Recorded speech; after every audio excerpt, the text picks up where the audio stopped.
It is another week of Yankees baseball, and the Yankees are still the best team in baseball after a dramatic walk-off victory in yesterday's game. That was their 10th walk-off win of the year in just 40 home games. As someone pointed out in the post-game comments, that's 25% of their home games have resulted in a walk-off victory. The Yankees are now first in attendance. They've been first in attendance for a while, but 1.427 million. Not bad for this point of the season. The Yankees are still on pace to break the all-time American League win record held by the Seattle Mariners with 116 wins. The Yankees are on pace for 117.6. Their pace has fallen off somewhat. They have a 19.8% chance to win it all, according to Baseball Reference. But again, that's just statistical bookkeeping odds. The game is played on the field, but you'll take it. 2.94 team ERA, first in the American League. WAR leaders, Aaron Judge continues to be head and shoulders above everyone else. 3.9 WAR on the season. He's on pace for about an 8 WAR season, considering we're almost halfway. Gleyber Torres has a 2.6 WAR this year, and that's outstanding. That's a big increase from 2021. However, he did roll his ankle yesterday. In case you missed it, he could be out for a few days. Still struggling, Isaiah Kiner-Falefa. His WAR is down this year. He had a 3.7 wins above replacement in 2021. He was excellent, had 10 defensive runs saved at shortstop last season. So far this year, off to kind of a slow start, just a 0.6 WAR. I still like him as a scrappy player, but I can see that social media and comments after each game are starting to kind of turn on him a little bit.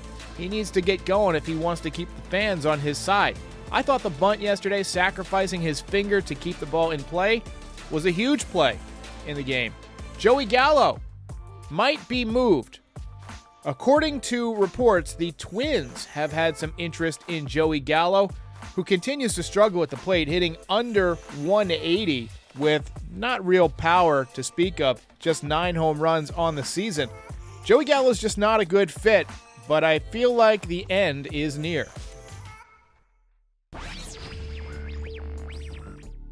This week, the Yankees welcome in the Oakland Athletics. Now, the Athletics have been almost as bad as the Yankees have been good. However, they will be throwing 2 pretty good pitchers at the Yankees. Paul Blackburn, who's got a 2.97 ERA, will pitch in this series, and Frankie Montas is scheduled to go in Game 2. He's averaging over a strikeout per inning and a 1.082 whip to go along with a 3.21 ERA so far this season. So those are 2 pretty tough matchups for an offense that, aside from some late-inning comebacks, has struggled for the last 4 or 5 days. Seth Brown is somebody you have to watch out for. He's the Oakland A's first baseman that replaced Matt Olson. He's got 10 home runs and 36 ribbies so far. Just a 226 average, though, and 65 strikeouts, so he can be pitched to. One guy who always gives the Yankees trouble is Tony Kemp. He's only hitting 227 with a pair of home runs this year, but he always seems to do damage in New York. That short porch really seems to benefit him, so the Yankees need to pitch him carefully.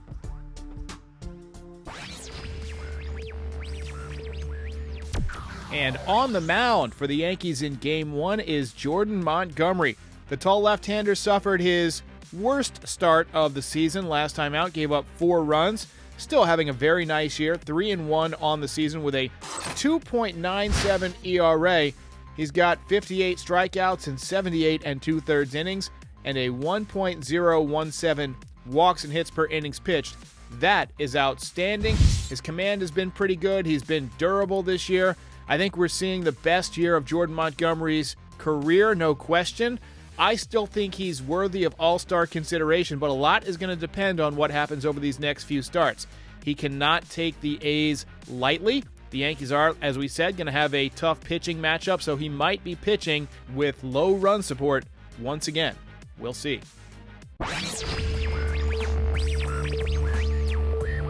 All right, so before we get to your voicemails, let's do the Nostra Derek prediction. Now, the last prediction came as part of the Top 10 Trade Targets episode a couple of days ago.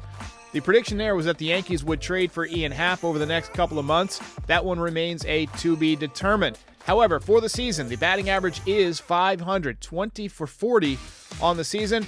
Tonight's prediction is that Anthony Rizzo will go deep. This pitcher for the A's has only allowed 5 home runs all season, but 4 of them are to lefties. And Anthony Rizzo has gone 6 consecutive games without hitting a home run. I think he's due. I believe in due, and I think he's going downtown.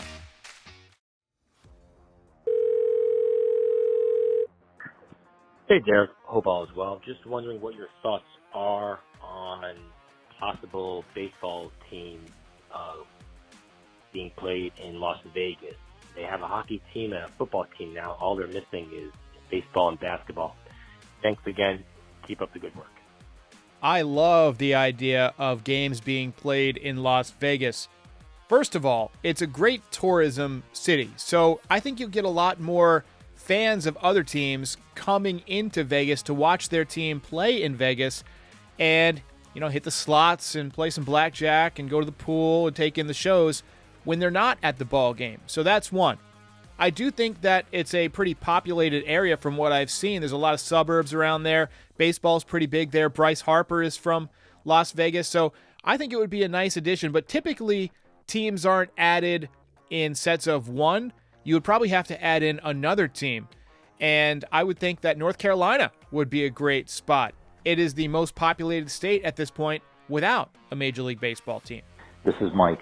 I realize it's nitpicking since they won 2 games of the 4, but as you've probably noted, they aren't getting hits off the starters. So if the starter stays really efficient and he can make it through the end of the game, we're going to be in trouble. Or if they had a better bullpen. I mean, there are too many no-hit innings in this series, and it makes you concerned for the playoffs. I hear you, and that was a frustrating weekend to watch the starters shut down the Yankees. However, one thing to remember, the Astros did have kind of a vaunted bullpen coming in.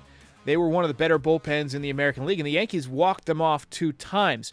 Now, the Astros might need to upgrade their bullpen at the trade deadline in order to pitch a little bit better against the Yankees in the playoffs. That's one thing I would be worried about if they go out and get somebody like a Josh Hader. I don't think it's going to happen, but, it's possible. As for the starting pitchers, they did it in June, but October in the Bronx is a different environment. Hey, Derek. How's it going? Just want to know what your thoughts are on Dodgers' Gavin Lux. He bats lefty. He plays the middle of the infield, second and shortstop, as well as outfield.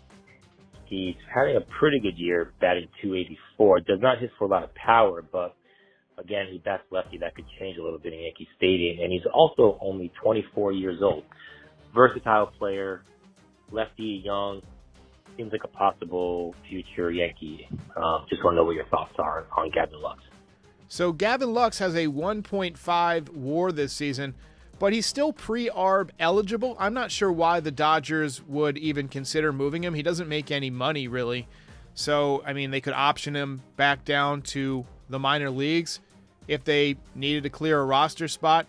But again, you said it yourself. He's being productive at a very low cost. So I don't think the Dodgers would move him. But you're right. He is a good fit. If somehow he finds his way out there, it'd be nice to see the Yankees try and pick him up. But again, I just don't see it happening. As always, feel free to make your voice heard. Call in to 718-899-1068. Better call in. It is always good to hear from you. I do voicemails whenever I do a pregame or whenever I do an episode of the Frieze. So call in and make your voice heard. Speak clearly. Turn your backgrounds down. Better call in.